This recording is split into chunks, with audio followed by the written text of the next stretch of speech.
தோழர்களே, 1975 கலைஞர் ஒரு தீர்மானத்தை கொண்டு வந்தார். அந்த தீர்மானத்திற்கு பெயர் தீர்மானம் என்று பெயர்.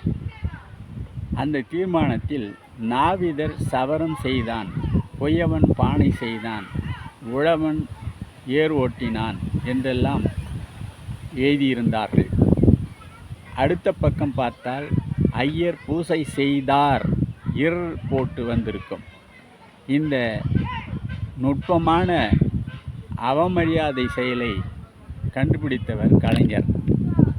அதற்காக தான் அவர் தீர்மானத்தை சட்டமன்றத்தில் கொண்டு வந்தார். கலைஞன் என்ற சொல்லில் இன்னு எடுத்துவிட்டு சேர்த்தவர் கலைஞர். இப்படி தமிழனுக்கு சுயமரியாதையை கற்றுக் கொடுத்தவர் நம்முடைய தலைவர் கலைஞர் அவர்கள் என்று சொன்னால் மிகையாகாது.